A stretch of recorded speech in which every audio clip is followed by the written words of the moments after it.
That's funny. You live in the house.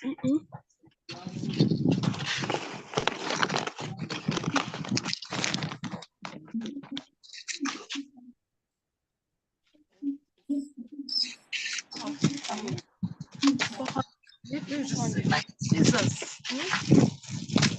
400. 400.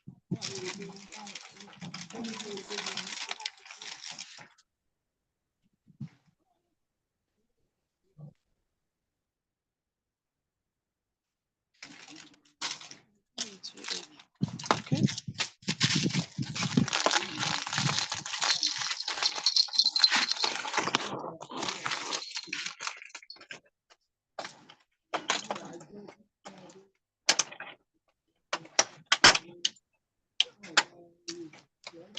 Isso já não qual.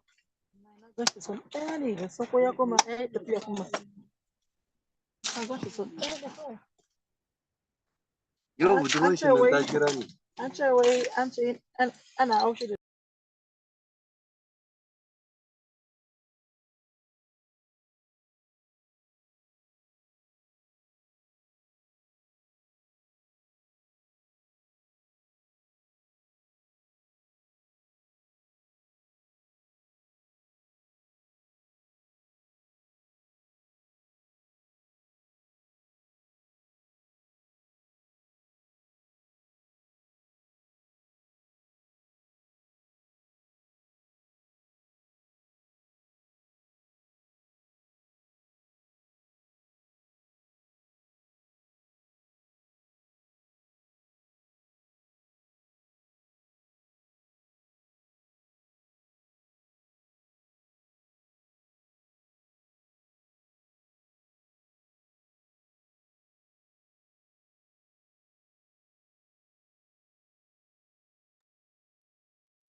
Hello, people.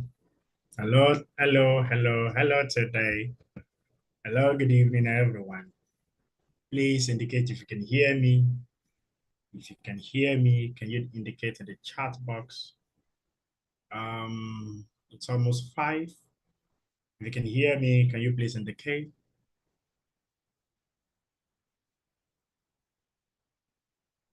Can you indicate?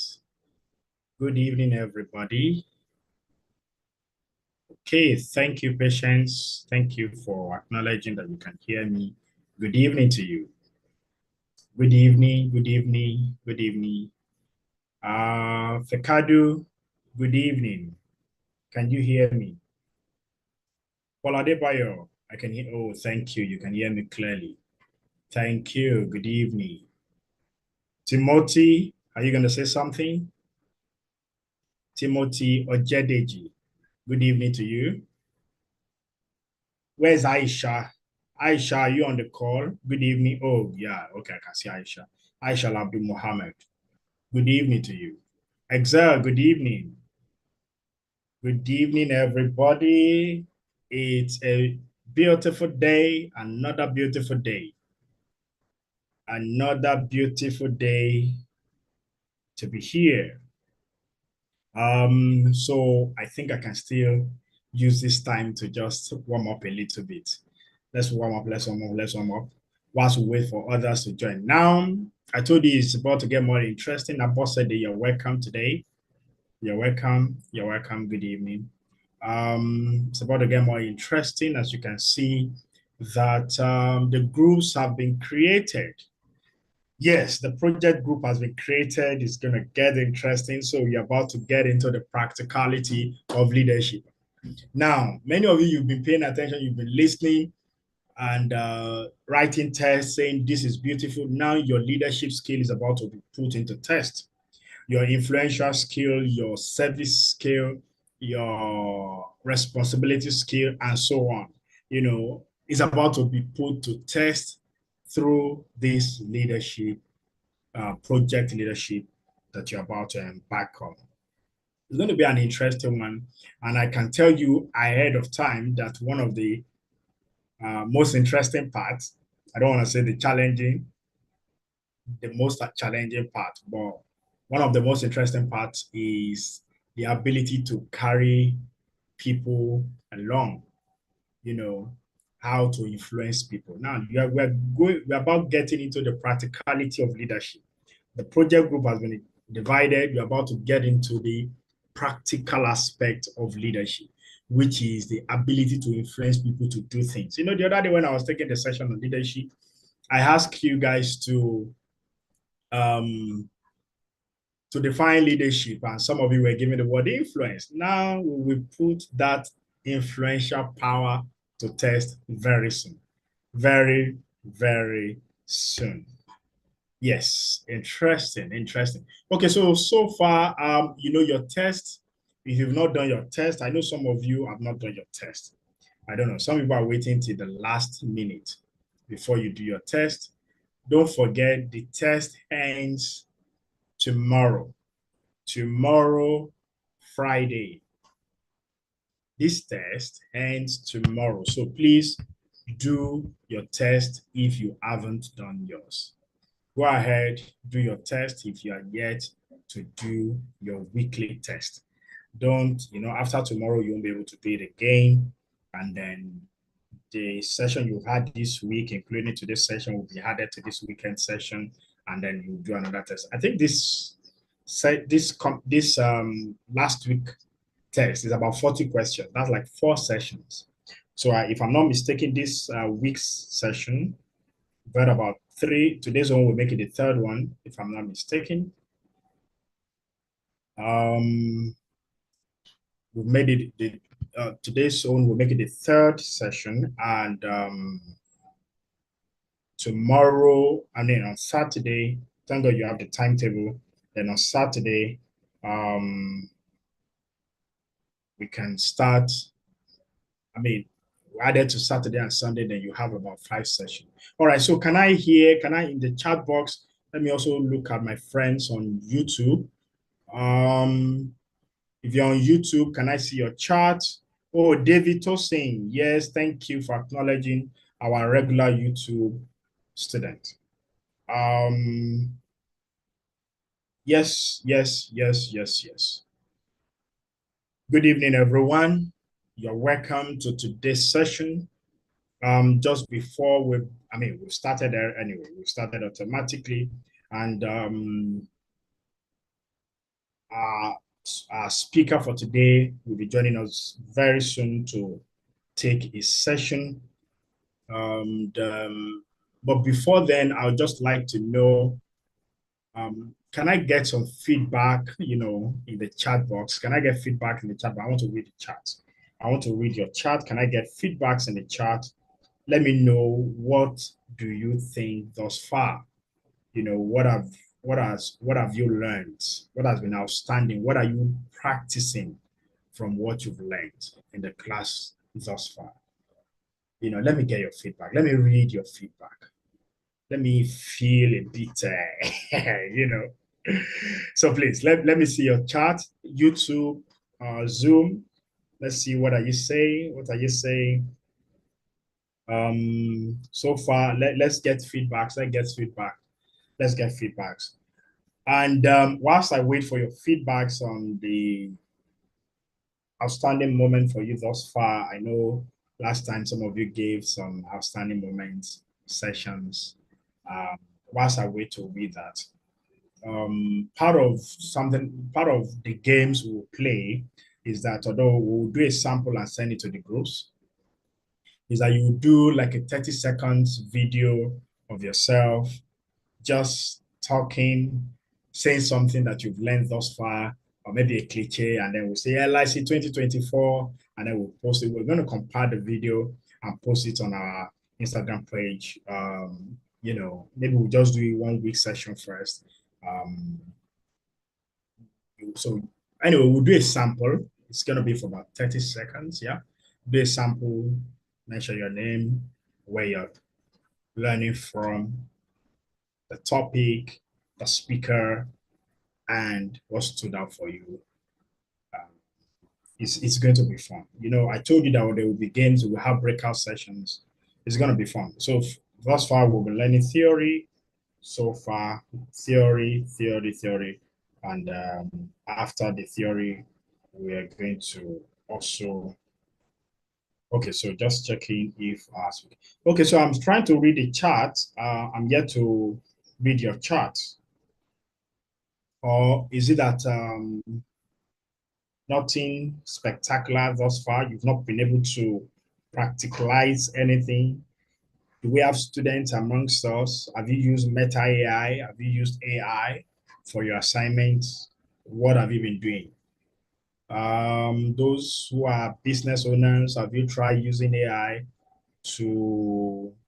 have you leveraged on AI on how to improve your social media visibility? I am waiting for your feedback before I read the profile of today's speaker, even though I know you have it, before I introduce him and bring him on board. All right. Yes, who's going first? We're not talking. It's just going to be a chart. It's going to be a chart. I know that the session on purpose has been awesome. Yes, I'm on YouTube as well, just the same way as, please, can you guys hear me? Let me be sure so that I'm certain that I'm not speaking just to myself. Can you hear me? Can you signify if you can hear me? Or you've not been able to practicalize anything? Have you been able to practicalize? Have you been able to put into practice? Okay, thank you. Thank you. Yes, thank you. Yes, you can hear me. All right, so do you want to go first, Excel? Do you want to go first? Have you been able to practicalize anything, even in your home? Yeah, at home. Have you been able to explore, even on purpose, on being intentional? Yes. Okay. All right. Keep it coming. I only select only three messages and read both YouTube and Zoom. I will read only 2 people's testimony this evening. Okay. Yeah.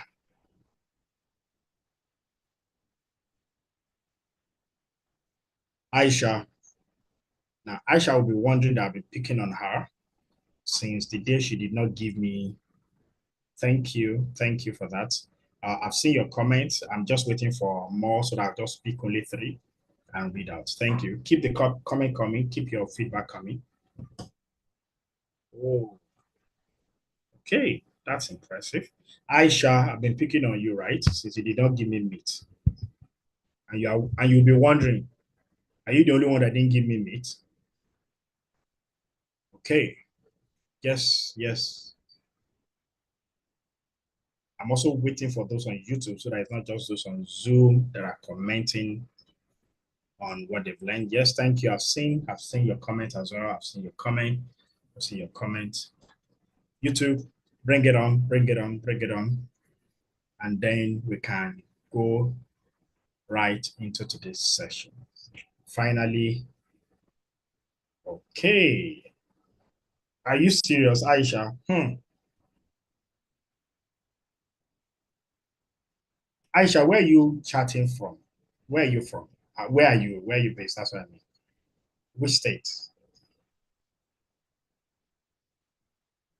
David Tosin, waiting for you. Chima Ruth has not joined YouTube yet, or I haven't seen a comment. Okay, Aisha, you're in Kaduna. Beautiful. Beautiful. How is Kaduna today? All right. I think it's okay for me. Oh, Aaron Dunia, thank you for that. So I'm going to read your comment now. And I will just pick a few. Just let me be, just want to check if our speaker. Okay, yes, yes, yes, yes, yes. Our speaker is here. So I'm just going to take three. I'm just going to read, let me read Aaron's comment. Aaron says, well, I just used Meta AI to craft an image for a LinkedIn post just a few minutes ago. It was on this program I learned about it. Thank you, Aaron. Thank you. Thank you. Yeah, Aaron, that's good. Maybe I should try that because my LinkedIn page is almost dormant. Okay, Fedaku said, yes, I use so many AI-like ventures, AI for data analysis, presentation slides by Gamma AI. Wow, Fedaku, will you come and teach me something? That's good. Okay, so I shall say, yes, absolutely amazing. And I used AI on Facebook, which gave me a lot of comments and followers. Aisha, maybe you may end up, even if you don't give me meat, you will tell me how AI helped you to gain followers and comments so that I can try that. All right, so Madaki say, oh, yes, I have explored the human AI as an academic writer. Thanks for our facilitator for opening our eyes. Oh, that's beautiful.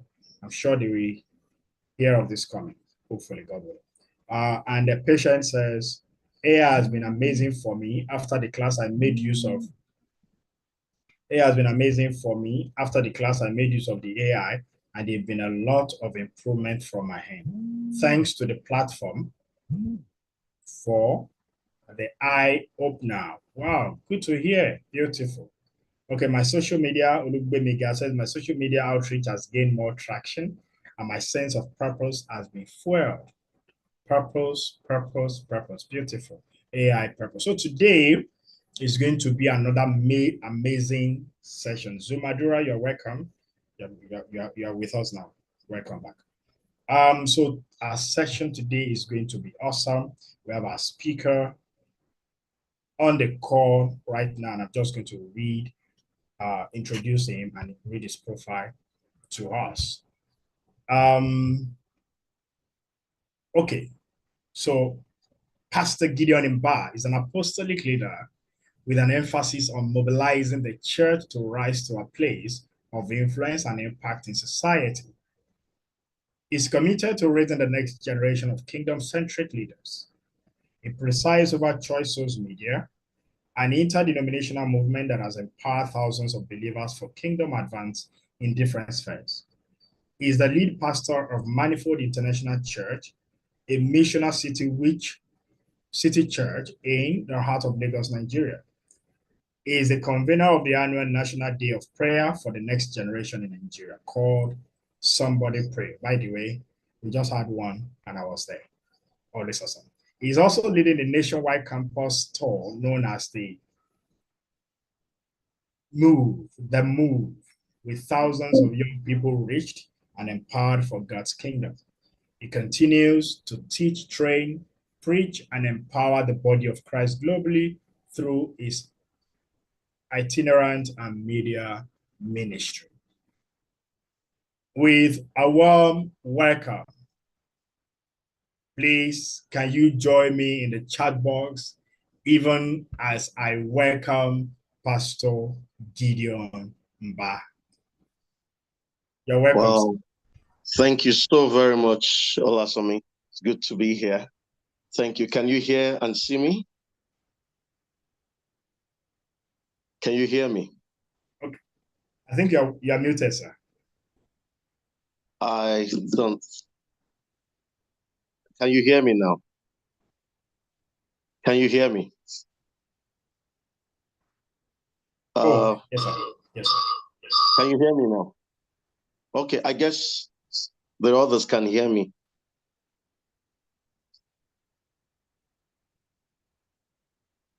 Okay. I guess you would need to work out your device or something. But I guess the rest of the people can hear me. Can you hear me now? Great, yes, great. sir. Thank you so much. It's good to be with you, and thanks for what you're doing with this platform, empowering young people, empowering a generation, and I'm really so glad. Thanks for this academy that you've put together, and I believe that it's been worthwhile since you began this particular module. Thanks to everyone who's on the call today. I'll go straight into it, and we're talking about advocacy and activism strategies for effective advocacy and activism, empowering youth voices. So I have a slide that I don't know if I'll be able to exhaust, but as much as possible, I believe the convener will make it available for you guys. Sorry, let me just put on my air conditioner. Okay, yeah, so yeah, I believe he will make that slide available. We'll see how much of it we can cover, and we'll take it on from there. But really good to have you guys, and thank you for having me on the call. I have a short time. I'll do the next maybe 40 minutes or 35 minutes, and then we'll see how much we can take with questions and answers. I need to say that I'm a faith-based communicator and trainer, and as much as possible, I'll draw a lot of my inspiration from my faith, which is the Bible, or I subscribe to the Christian faith. And thank you so much. And I'd love to get that interaction as much as possible on the comment area. Thank you so much. So my perspective to advocacy and activism will be colored by my faith as much as possible, but I hope you find it helpful. So I just checked up the meaning of advocacy, and it's simply public support for recommendation. If we go to the next slide. I also have my personal assistant on the call. His name is Shane. I hope you guys can see the slides and you can see the text.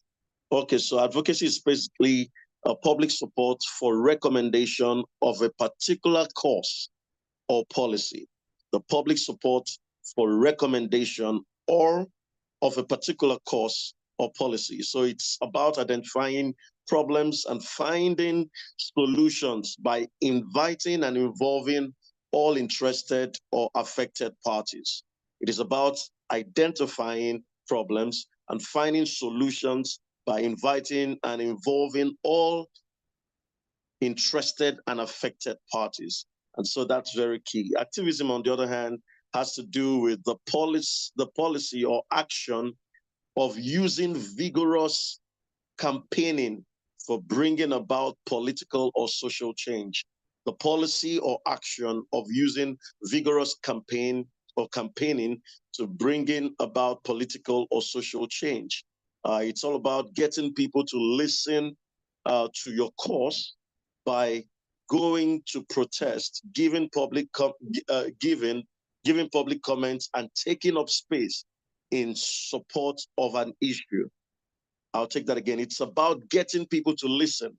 So activism is not just about, throwing tantrums and carrying placards. It's actually about getting people to listen to your cause by giving or by going to protest, giving public comments, So protest is not the only way, but giving public comment and taking up space in support of a particular issue.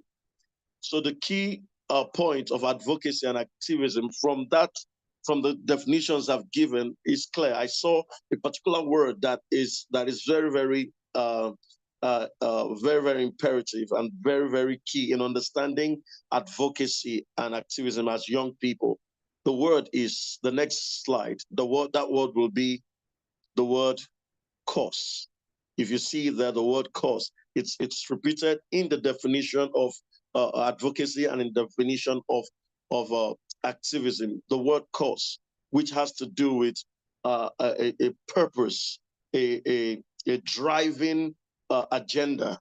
There has to be a cause. You cannot be said to be involved with advocacy or activism if you don't have a cause that you are pursuing. I put here, it has to be a worthwhile cause.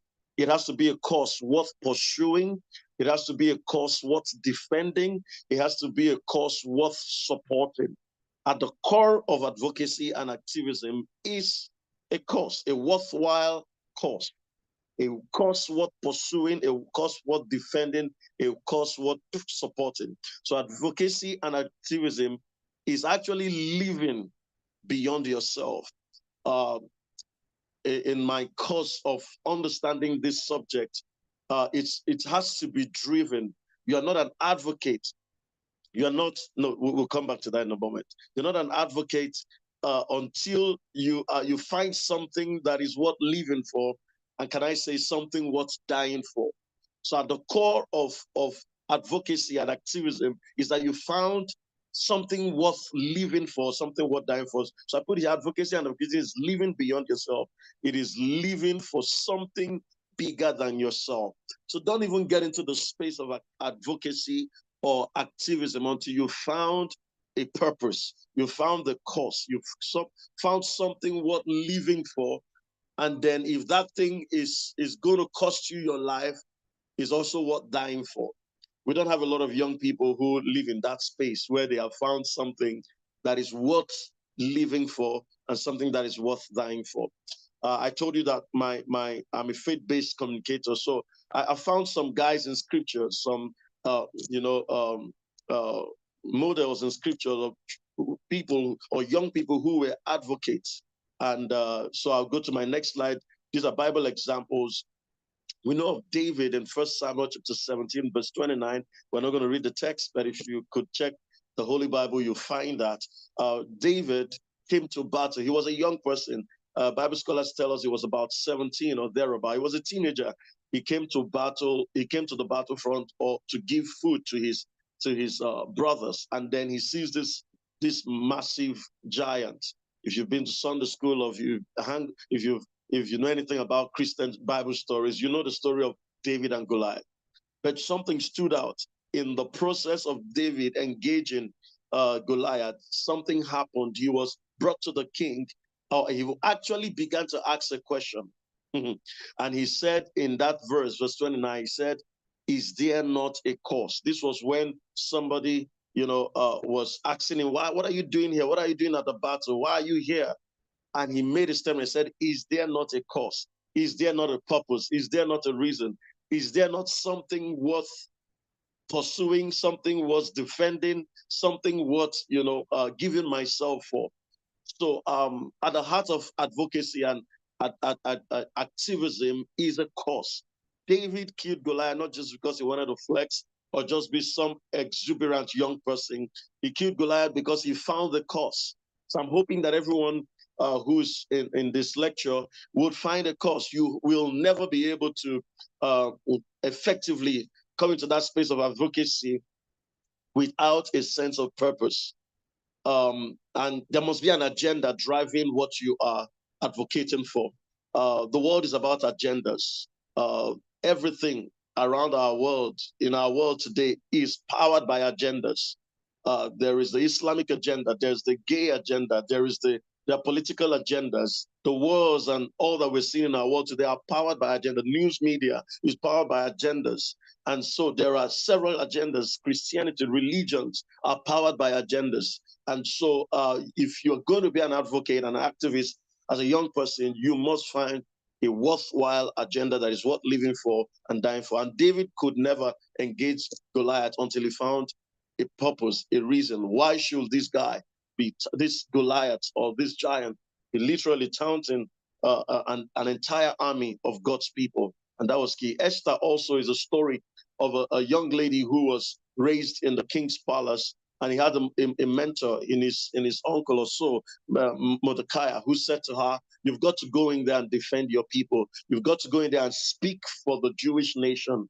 And Esther, in Esther chapter 5, verse 1 to 8, literally, against all odds, walked into the king's palace uninvited, walked into the king's palace and literally risked her life for a cause, risked her life in advocacy and activism to see her people and the Jewish nation, and the posterity of a people, redeemed. And that's so powerful. Nehemiah also was going to rebuild the walls of Jerusalem. He heard that the walls were burned down, that they were destroyed, and then he goes into the king's palace and into the palace of the king. Something about advocacy and activism, you really have to be able to not just have a cause, but you need to know who is able to solve that problem, and you are able to take that. Is about interceding. It's about standing in between people who may not be able to speak for themselves, people who may not be able to, defend themselves. Advocacy has to be that you are living beyond yourself and you're doing something to better humanity or bring solutions to human coexistence. And that's very sick. So Nehemiah was useful in rebuilding the walls of Jerusalem and his native country. So some useful statistics, the next slide, about youth, a global youth statistic that might be helpful. We're talking about youth here, giving youth a voice in advocacy and activism. Today, there are over 1.2 billion young people aged 15 to 24 years around the world, 1.2 billion between 15 and 24 years, accounting for 16% of the global population. By 2030, the target date for the Sustainable Development Goals, SDGs, that make up the 2030 agenda, the number of youth is projected to have grown by 7% to nearly 1.3 billion. That's the power of the sheer statistics of young people around the globe. And I needed to just put that statistics out there. In Africa, Africa's population is a whole as a whole is very young, with 60% of the entire continent aged below 25. That's powerful, making it the youngest continent in the world. Africa is the youngest continent in the world in relation to its population makeup. All of the world's top youngest countries by all of the world's top 10 youngest countries by median age are in Africa. We can talk about that some other time. That's why the world is looking to Africa, because we are the youngest continent.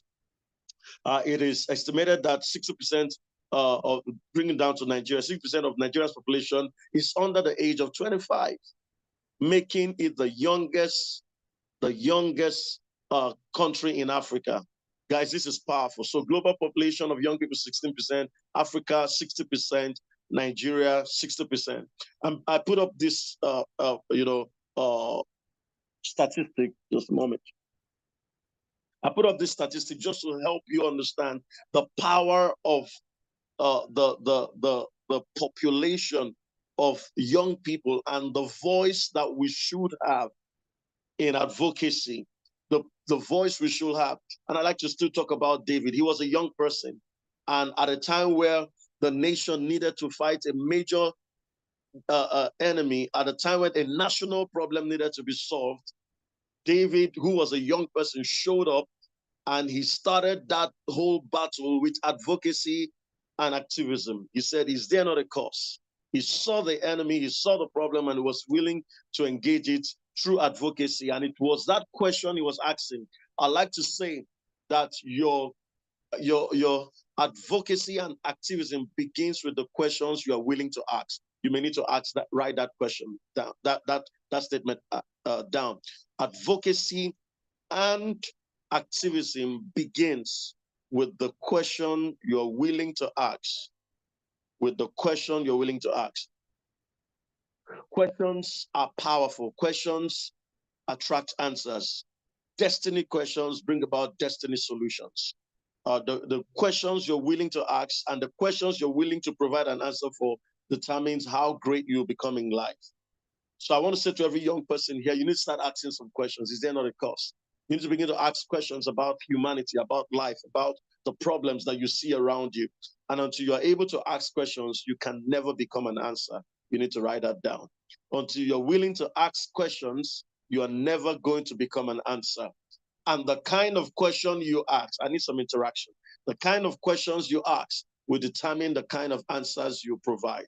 The kind of questions you ask or the quality of the question you ask will determine the quality of problems you solve in life. Your questions can take you to great places. The questions you ask can elevate you to places of power, places of influence, and places where solutions can be brought. Can anyone hear me? Can I get some feedback? Are we getting what I'm hearing? I just want to be sure I'm here. Is anyone hearing me? Okay, great. So what questions are you asking?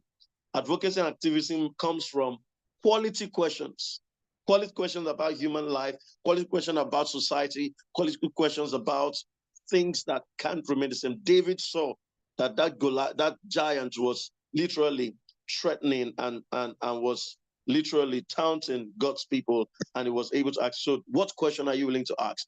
So the basic process of advocacy and activism, the next slide, is key. Number one, identify a problem. Advocacy begins with, and activism begins with identifying a problem. Number two, identify with the people who suffer or are affected by that problem. You must know, you don't just identify a problem. You want to be say who is it affecting negatively? And you don't just find out who it is, you identify with them. You get into their space. You're able to hear them, listen to them, and know what it is that they're having to go through. You want to solve a problem on health. You want to solve a problem on traffic. You want to solve a problem that has to do with a policy that is affecting a region, affecting a demography. You want to solve a problem that has to a health problem, a social problem, a financial problem, whatever you want to solve, an economic problem, an educational problem. You must identify the problem, then identify with the people who suffer with that problem. A lot of our leaders do not identify with the people. One of the things that stands Peter Obi out, and I'm not being political here, was that in his campaign, you saw how that he didn't just campaign, he identified with the people he wanted to help, and thank you guys, thank you. He identified with the people. So you are never going to be a great leader. You're never going to be a great advocate if you don't identify with the people. You sit where they sit, you wear what they wear, you eat what they eat, you feel them for a bit, because there must be a good amount of understanding and experience of the pain of the people you're advocating for, so that you can emotionally connect and relate to what they're going through. Okay? Esther had to fast with the rest of the people. He had to feel that. David knew that. Moses also was an advocate. There's so much. He was advocacy. He went, let my people go. But he also knew their pain. He identified with the pain of the. But that's why he tried to kill some Egyptians, 40 years before. Crazy stuff. But that's powerful. The third thing is outline the dangers for not solving the problem. If we don't solve this problem, don't solve this societal problem, what are the dangers? What does society look like if we don't solve this problem? Then the next is call out those who have the capacity to solve the problem and hold them accountable. That's very key in advocacy. You don't just identify the problem. You don't just identify with the people. You don't just outline the dangers of not solving the problem. You must be able to say who has the capacity, who has the position, who has the wherewithal, who has the resources, who has the power of decision and policy making to solve this problem. And then you take that problem to them and then you hold them accountable. It's not enough to just take the problem to them. There must be a sense in which you hold them accountable for solving that problem. And then profile and recommend solutions to the problem. You must profile Advocacy is not complete until solution is proffered, recommendations are made. What do you want? You don't just want to say, we no go agree. You must be able to say, okay, what are the solutions, to this problem? And you remember the Niger Delta crisis back in the days where there were a lot of young people. I served in Delta State, and there was a lot of young people who were crying out, "You're stealing our oil in the Delta region. You're taking our oil," and all of that. But I served in Delta State, and I saw how these same young people would sit around daytime, smoking, drinking, playing games, and all of that. And when you see them, they're protesting and saying, you're stealing our oil. I was asking myself, what are you guys willing to do to solve the problem? Are you guys willing, these same young people, are you willing to make yourself available? And that's the last thing I put here. Volunteer to solve the problem if you can. So it's not enough to just protest, not enough to just advocate. It's not just enough to identify the problem and shout and do all of that. You must be able to recommend solutions and be willing to volunteer, if possible, to solve the problem. So the key drivers for advocacy and activism, these are very powerful things. If you hear me say nothing else today, please take this to heart. Number one is values. Advocacy and activism is driven by values. It must be value driven. That's why I said there must be a cause. What is important? What is that important thing that you are advocating for? What is the value system that is driving your advocacy? Is human life driving your advocacy? What is the psychology? What is the philosophy? What is the ideology behind what you are doing? Very, very important. Thank you for the triple V. Someone's taking note. I love that. So there must be values. You say a lot of, so I want to say here, because it's important. People drive different, people advocate for different things. People advocate for different agendas. But, at the core of it is it must be value driven. Is your advocacy value driven? Is it going to make human life better? Is it going to make human coexistence better? Is it going to make society better? Is it going to solve problems? Is it going to defend human rights? Is it going to make people live together in a better way? So that's why some things like crazy agendas we see in the Western world, when you at the base of it, you're wondering, how does this make human life better? And so it's important that you're driven by values. Secondly, there must be a vision. You will have a clear picture of what the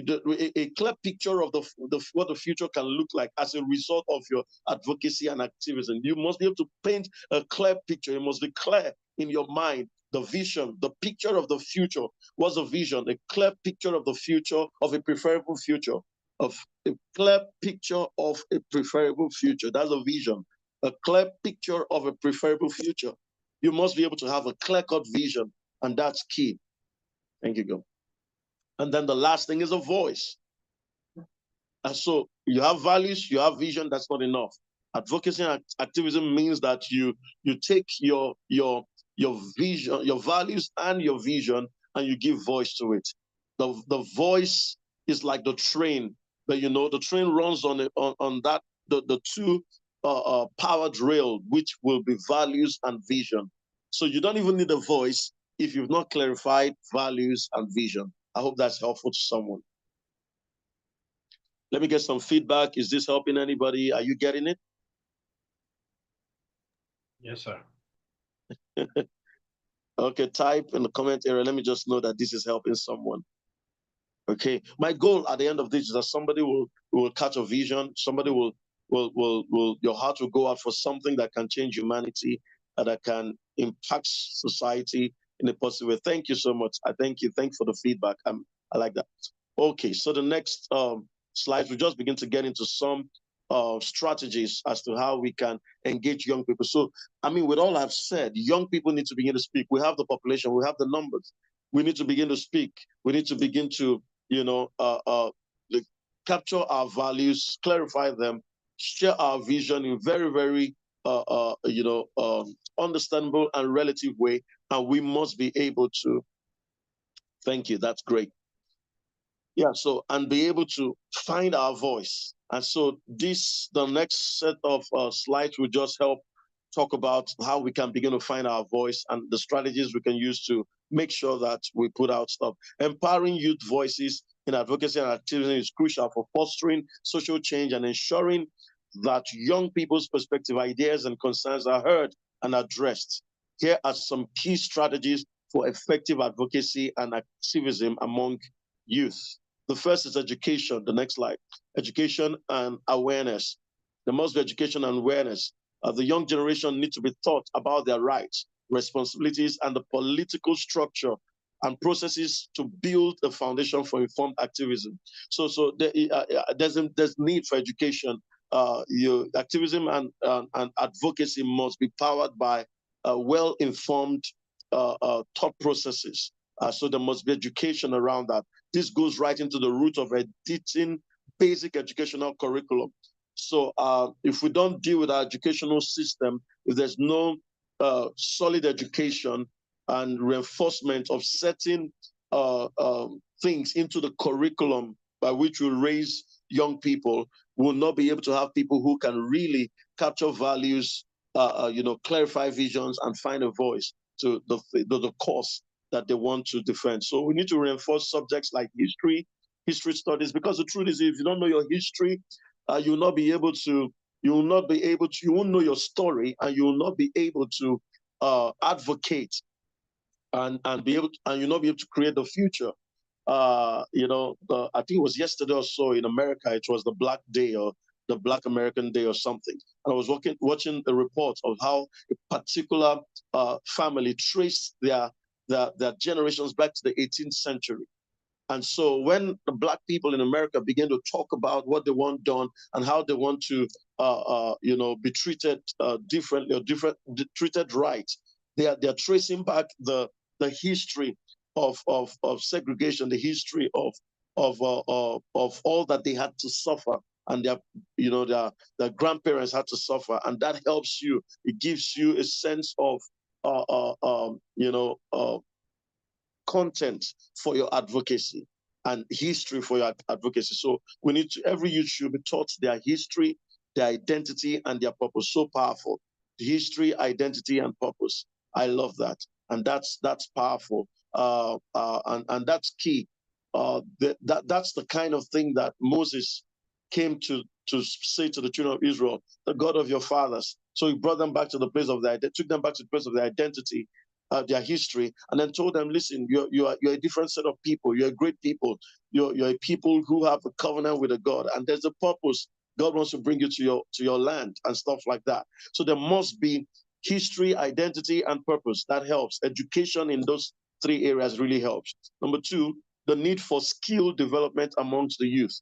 So beyond just education or classroom education, we do need skill development. The youths, in order to have an effective voice, need to be taught certain skills, such as communication skills. We need to train youth in public speaking, writing, digital communication to effectively convey their messages. And then we need training in the area of leadership training. So communication is key. You can't even come into the realm of advocacy and activism if you don't fine-tune your communication skill, if you're not able to communicate, be able to find words to communicate your values and your message to the audience that you're reaching, or the people you want to get their feedback or response. And then leadership training is key. We must provide leadership programs to develop skills such as strategic planning, team building, and conflict resolution.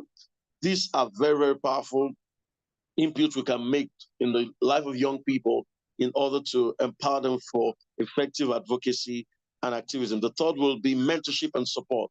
God is a generational God. He doesn't move in the same pattern every time, but he will usually use the voice of an ally to actually call. It's supposed to be Samuel there.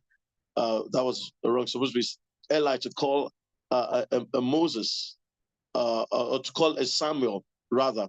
And then there's also the father-in-law of Moses. I think that was a mix-up there. The father-in-law of Moses, which is Jethro, also came into that space when he began to tell Moses what exactly to do. So mentorship cannot be overemphasized. Fathers should begin to get intentional about pouring into wisdom into their children and knowledge into the next generation of youth. Also, peer support networks. Youth should be encouraged on the formation of peer groups to offer mutual support, share resources, and collaborate on projects. So it's very important that There need to begin to be collaborative platforms for young people to come together and begin to talk about the things that they want to see change in society, the things they want to see, transform the society, and how they can begin to come into that space of advocacy and activism to see these things actually change. Platforms and access. So there should be digital platforms. We can use digital platforms, utilize social media and other digital tools to amplify youth voices and reach wider audiences. Now we know that young people have utilized the social media space and the digital space to do so much in the negative. But I believe that these same platforms are very powerful for advocacy and activism.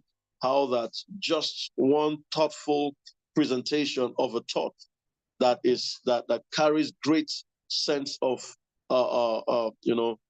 ideals and can bring about change in society can literally begin to trend on social media, and that can be a powerful platform for reaching out. Public forums. We must be able to create opportunities for you to speak at public events, community meetings, and policy discussions. You see, we must begin to get into those spaces where policies are made, and that's very key. Especially those of us who are Christians, it's great to pray, and we must keep praying, but we must know how to translate our prayers to the ability and capacity to get into spaces where policies are made. That's what Esther did. She was able to pray. She understood the spirituality of advocacy, but she also understood the practicality of advocacy. So if you're a Christian, you need to mark that there's a spirituality of advocacy and there is the practicality of advocacy. That's something worth writing. So we need to get into places. In our country right now, there are a lot of religions, and the two major religions are they propagate their religious beliefs, but as it has to do with how that translates to policies that change our nation, that causes our nation to be a better place, we need to begin to go beyond just our religious gatherings and begin to train and empower young people to get into the places where policies are made. And that's government, that's the boardrooms, that's the places where institutions make decisions. We must begin to find young people there. Okay, partnerships and alliance. We need to collaborate with organizations, partner with schools, nonprofits, and community organizations to support young youth-led initiatives and provide resources. I tell you, you cannot effectively come into the space of advocacy and activism without collaborations. There must be some buy-in that you get from organizations, from partner groups, and other form of support that you need from groups and initiatives that will help you communicate what it is that you are trying to do. And then resources, of course. In a country like ours, and for some reason, it's very expensive to reach out and speak at a particular level when it comes to advocacy, because you have to drive through certain roadblocks and certain societal challenges to come into that space. So it's important that you have the resources and you have the collaborations and you have the organization that can help support some of the ideologies that you're driving through your advocacy and activism. Recognition and celebration. We must be able to also acknowledge contributions, recognize and celebrate the achievement of young activists to motivate and sustain their involvement.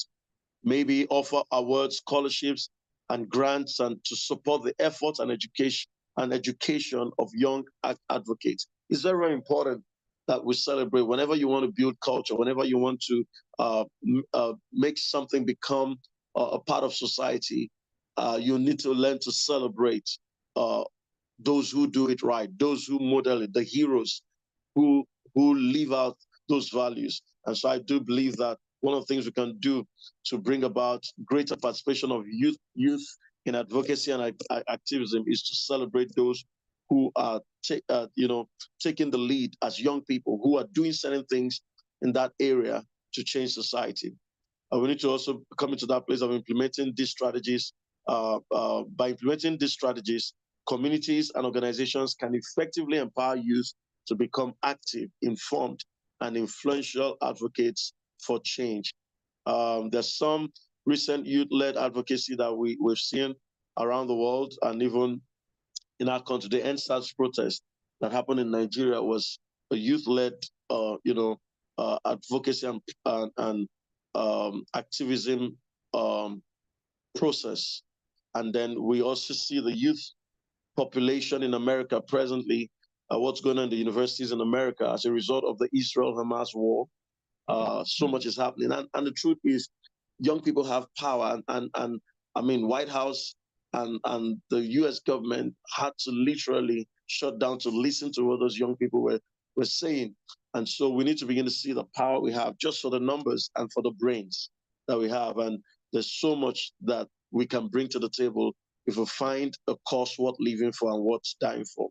The current youth-led protest in Kenya, I was watching CNN today, and there's a protest going on in Kenya, and it had to do with the government raising tax in crazy things, including pads, sanitary pads, and bread and all of those things. And the young people got in the street and said, no, you can't do this. You can't do this. And so we see some pictures of that happening. So the voice of young people around the world should and must be heard. Advocacy and activism effectively deployed through young people can definitely bring about social change. Thank you so much for listening to me, and thank you for your time. I hope this was worthwhile. I hope that somebody will find a reason to, I think at the core of everything I shared is advocacy and activism is powered by a cause worth living for and worth dying for, a cause worth giving all of yourself to. And I hope this was useful. Thank you. I hope you find a cause before you die that is worth living for and worth dying for. Thank you. Thank you so much, sir. Yes, we'll find a cause worth living for so that we don't just pass by, and then we fulfill purpose. Because while we were talking, I saw someone, I think on YouTube, who posted purpose. Yes, this is also about purpose. Yes, and whilst we were taking, a couple of comments were coming in, just to say, align with what you were saying. Please, if you've got questions, kindly send your questions right away. So Aaron was saying that's why philosopher, I think while you're talking, he said that's why philosophers say that questions are more important than the answers. Yes. Matthew said the kinds of questions you ask will determine the quality of your answer. So because as you're talking, I'm asking myself, what questions am I asking? So because he said the question you're asking will determine the problems you're solving. That's deep. Yeah. That's really deep. Okay, thank you so much, sir. On the group, people are saying thank you. Okay, so there's a question from Madaki Gideon. Madaki Gideon is asking, he said, how can educational reform be successfully carried out, knowing fully that people responsible for such changes are not willing to drive these positive changes because the young people are not responsible for curriculum development? Wow, that is a very, very good question. Can you hear me? Yes, sir. Okay, and to know that it's my namesake that asked the question, that's beautiful. Okay, it's a very, very good question. And I tell you, this applies across board, whether it's educational space, whether it's in government space, whether it's whatever space it is. I like to say that it begins with you. It begins with one person. The thing about movements, the thing about advocacy and activism is that they are they lead to movements, and movement begins with a movement maker. So you've got to know that it begins with you. Where do you stand right now in the scheme of things? Are you a student? Are you a teacher somewhere?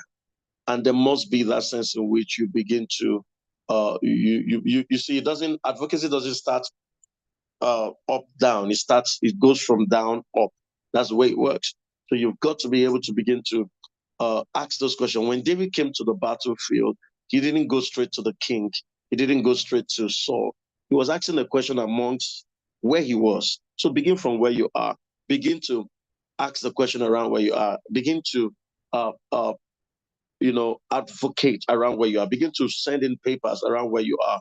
If you're in a school, if you're in an organization, if you know some teachers who shared. So as you begin to advocate, then you begin to find the people who share your thoughts. It was not David that took his advocacy to Saul. It was how passionate he was where he was, and the people he was talking to felt his pulse, and they took it to the king. So there's something about you catching it personally. There's something about you doing whatever you can do wherever you are. There's something about getting into the school board of the school where you are or where your children are. You have to start from somewhere.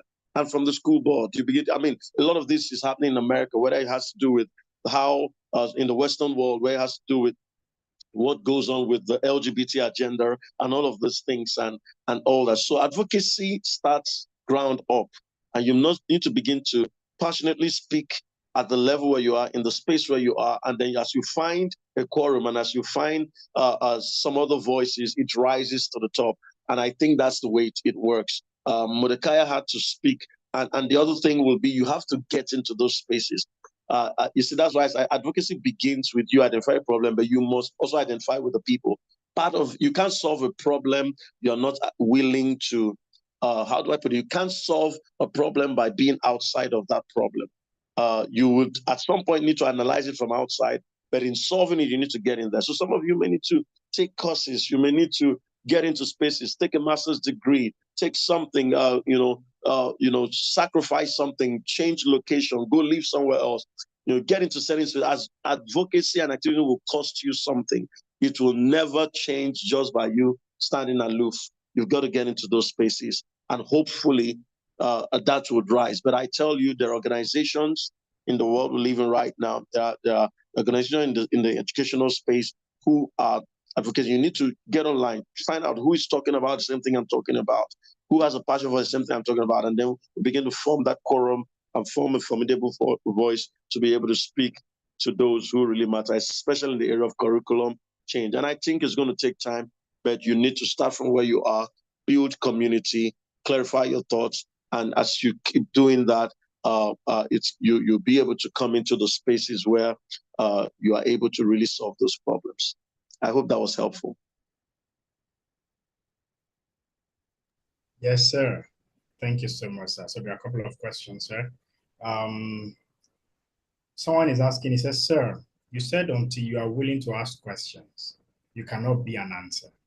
Coming from a young person, is there a limit to knowledge or asking questions? Oh my, there is no limit to there is no limit to it. Questions means you are still alive. Questions mean you are still useful. People talk about Jesus, that at 12 he was in the temple, and people thought he was teaching the elders. No, he was not teaching them. Go and read that scripture clearly. He was asking questions. He was asking questions. And the thing about asking questions is that a question is the knob to a door. A question is the key to a space. A question is the entry into a library. The question is an entry into the history. Just a question, right? So there's never too many questions. There are never too many questions, as far as you intend to work with the answers you get. And the truth is, you need to keep asking questions as a young person if you're going to make a difference in your world. Yeah. Thank you so much, sir. There's another question here. Sir, how can I, as a young person, carry out advocacy in a place comprised of older people in a church setting? Oh, beautiful. Very, very, very, very beautiful question. Well, I think what's important is for you, I want you to go and read the book of Timothy, since you're a Christian, 1st and 2nd Timothy. Timothy was a very young person. A lot of people don't know. Timothy was under 25 or less when he was sent to go pastor the church he was pastoring at. So Timothy was a very young person. And one of the things that Paul said to Timothy was, do not let anyone despise your youth, but be an example to everyone.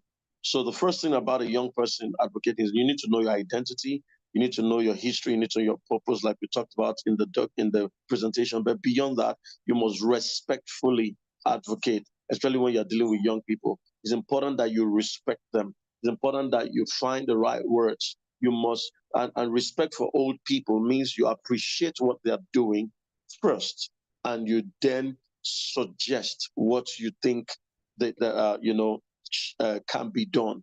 And in suggesting stuff to older people, I like just Pastor Boju that gave me that wisdom in a conference. So when you want to suggest something to your church leaders, especially older people, do something like saying to them, I know this is already on your heart. I think that this idea might help, bring out what is already on your heart, sir. I believe you already want to see the young people. You want to see this happen in this church, or you want to see this happen in this church. I just thought that this idea. So let your advocacy come as suggestion. Let it not come as rebellion. Let it come as, wise suggestion. David was in talking to Saul before he went to that battle. Saul gave him an armor. Saul said, fight with my armor. And if you hear the tone of David, David was very reserved. First of all, David wore the armor. He didn't say, he didn't look at the armor and say, no, I know what to do. He wore the armor, possibly walked around. He was able to engage Saul, who was elderly, in a way that was respectful. And he says, see, I appreciate this. If you hear the tone of what they were saying, see, I appreciate it, but there's something I think can work. So you must find a way to be respectful in your advocacy. We don't necessarily call it advocacy in church, as it were, but it's just your ability to be able to present your thoughts in a way that is respectful and in a way that appreciates what the older people are doing and in a way that makes them feel that you are adding to what they're already doing. I hope that's helpful. Yes, sir. Thank you, sir. There's another question here. It's a history subject has been taken out of school curriculum. Does it imply that those in leadership do not understand the value and the importance of the subject to shape the destiny of the youth? Absolutely, sir. You've already answered the question. Brilliant thought. I'm telling you, yes. The moment we disconnect from history, we are also disconnected from destiny. There's something about history. You see, life is a continuum. Life is a continuum. There's something in our history that tells us about our destiny. We can never arrive at our destiny without understanding our history. So I think that any nation, any country, and any people that do not, you see, Israel is what it is today because, can you imagine from the first century after, AD, the first 100 years or so, that country was dispersed as a result of war.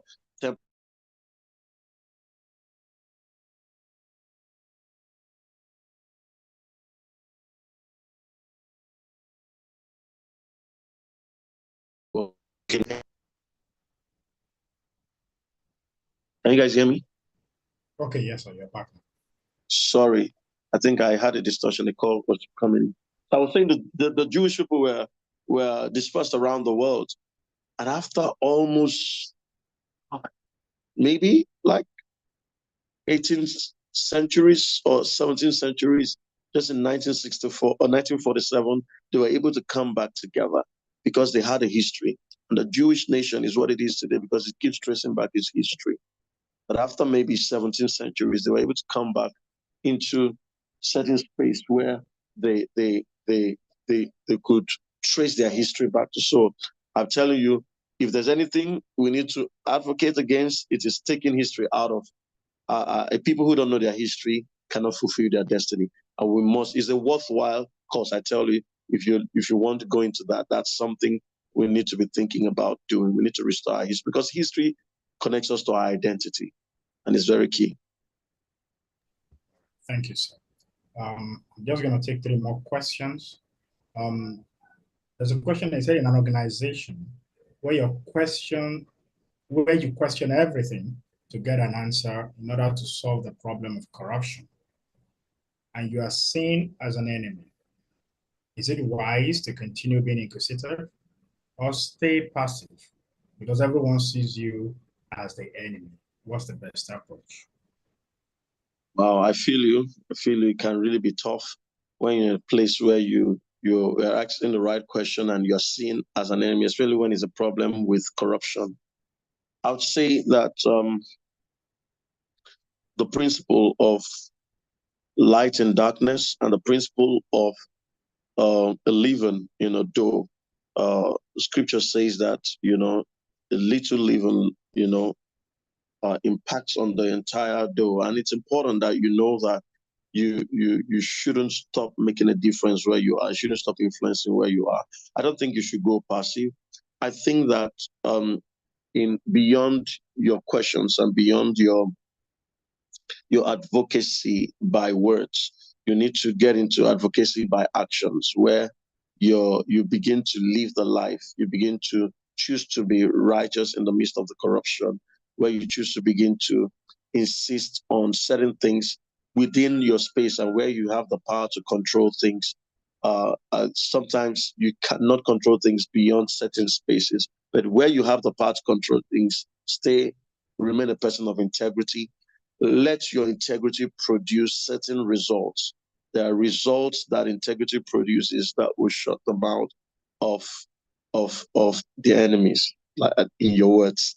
So I'll think that two things you can do. You can choose to keep solving, live out the life, live out a life of advocacy than just talking about it, live out the life and get the results. Or you could leave the organization because it can become toxic to you if you stay there and you don't feel fulfilled.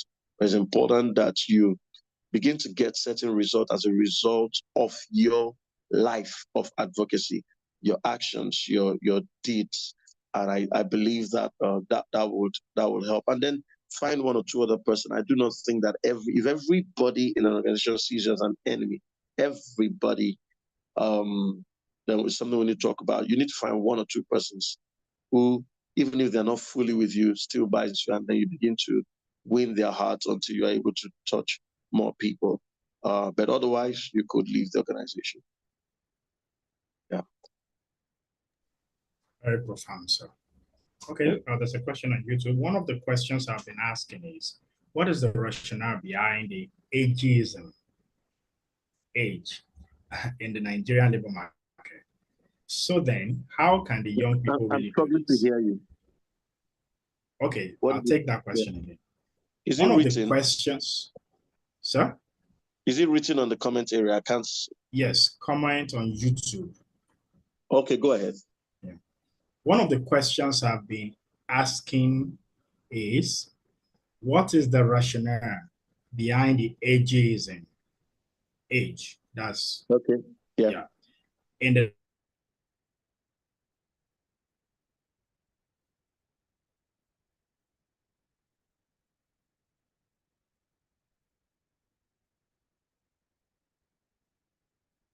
I can't hear you. I don't know if it's just me. I lost you. Oh, can you hear me now? I can hear you now, but I lost you for a bit. Yeah, I think my network. One of the questions I've been asking is, what is the rationale behind the ageism in the Nigerian labor market? So then, how can the young people really do this in the face of joblessness and all? Yeah, I feel you. I think that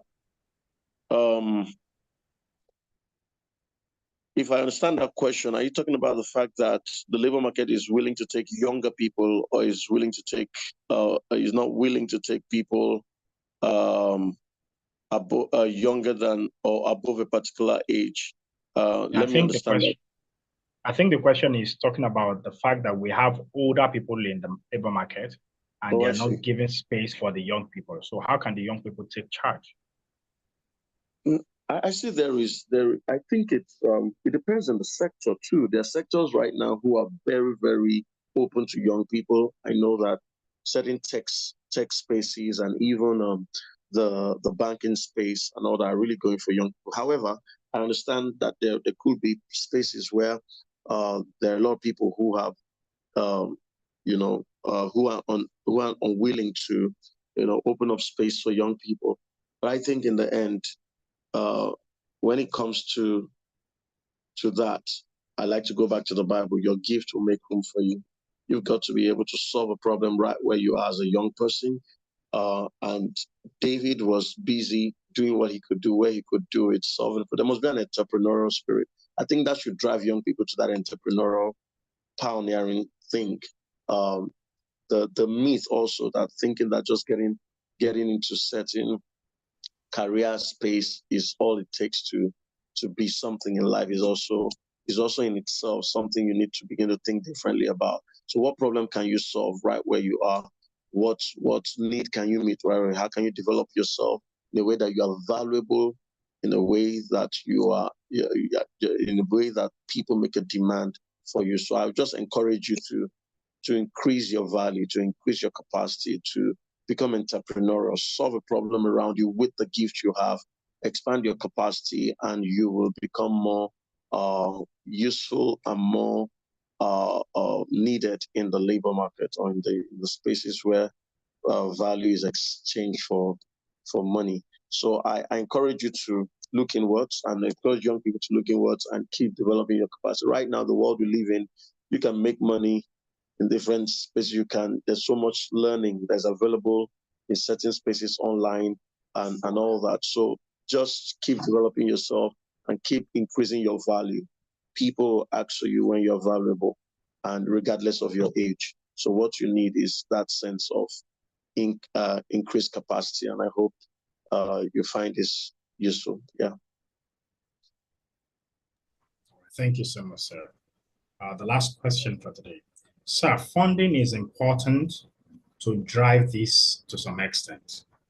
What would you advise a 9-to-5 worker to do if they must engage in physical advocacy or go out of the way to break out, considering no other sources of funds for them? Yeah, it's connected to the answer to the last question. You can't really get into advocacy, the kind that we are talking about here, if you've not settled the fact of your economy and your economic life, because real advocacy is going to take your time, it's going to take your life, it's going to take your resources. So number one is, if you're 9 to 5, you need to begin to think of streams of income. You need to begin to think of other things you can do. You need to think of how money can be working for you whilst you do the thing you really are passionate about in advocacy. You need to think about that. It's very important. That's number one. Number two would be collaborations. You sure do need people. You need resources. You need people who believe in the same cause. So you need to begin to have that crowdfunding. You're going to look for the people who share your thoughts. I believe that real causes cannot be funded by one person's money. I'll say that again. I believe that great causes are not funded by an individual's resources. Great causes are funded by corporate collaborative resources. So you need to build your relational wealth, your social capital, if you're going to really be able to get the funding you need. If it's a great cause, you need people, you need support, you need collaboration. You need to be able to communicate across board and find the people who can give into what you're doing, whether it's in financial, material, or any form of input that they can make into what you're doing. But so I think those thoughts will help. At the start, you need to be able to put your resource into it. You need to be able to begin to ask yourself, how can I begin to open up my space into certain streams beyond my 9 to 5? How can I begin to open up your time? You need time for advocacy. And so you need to ask yourself that question: how much am I willing to give to it at this time? And what am I going to forego so that I can give my time to where my heart is? And then, of course, collaboration. Thank you. Thank you so much, sir. Thank you so much. This has been really insightful, Thank you. Impactful. Ayokumi, sorry, I think we've taken the last question. Thank you. Thank you so much, sir. Thank you for today. Thank you for impacting knowledge. We really appreciate it. Please, can you join me to appreciate Pastor Gideon? Can you join? I know we've released the light bulb moment, but the major one for me is that aspect of questions, what the question you ask determine the problem you're solving. Yeah. You know, If you're okay, I could send you a particular message I preached some years ago. I call it "Why Not." It's a question that can really just help people, whether you're a Christian or not. But I preached about David. I preached at David Christian Center some years ago, must have been 2013. But that message really blessed a lot of people. I could send you this soft copy and you could send to everybody in the class. I'm sure it will help them. Lovely. And anyone who wants to give me feedback can send me a DM in my on my Instagram page. Yeah. Thanks. Awesome. Awesome. Please, we look forward to that. You can follow Pastor Gideon on his social media. Pastor Gideon, please, what's your social media? Gideon And a Gideon that was born with an MBA. Yeah, just together. The MBA. Okay. The Gideon that was born with an MBA. So you don't need to do masters again. All right. Thank you so much, Sam. God bless you. Please, I look forward to that. I'll come into your DM just to remind you. No problem. You know, Thank you. So someone is saying, no great vision can be funded by one person. Yeah. Pastor Gideon, I have a vision. Oh, please, I'm coming to meet you. I need funds. I need resources. Let's fund this together. Let's collaborate. You know, that's what you always say. Collaboration. Yeah. That's right. That's right. Yeah. Thank you so much, sir. God bless you. Have a great time. Yeah, bye-bye. Yes, amen. Thank you, sir. Yeah. All right, guys. It's been an exciting moment for the guys on YouTube. Well done. I hope you've enjoyed this session. You know, I thank God it's been very beautiful. Thank you so much, sir, for the insightful teaching. Yes. Thank you very much for the lecture today. Has been resounding for me. Beautiful. So much wisdom, sir. Thank you. Yeah, it's been beautiful. Thank you for the lecture. Thank you so much. Thank you so much. Yes. Our friends on YouTube, what's going on? Yes, thank you. Aha. Someone said that has always been the issue of Nigerian youth, where aren't even asking questions. And if we do, we're asking the wrong question. You know, today's teaching is to really open our minds, really. And I also need to, I think my question needs to be modified. Yeah. I don't know about you. You know. All right, guys, it's nice. It's been nice having you on the call. And I believe you've been as blessed as I've been. You know. Thank you, sir, for the wonderful presentation. Yes, that was a beautiful one. The PowerPoint will be made available on the portal. It's going to be uploaded so that you can have access to it. All right, so it's Saturday. At this point, I want to say enjoy your weekend. See you on Saturday. And we'll keep you updated on the group. Bye. God bless you.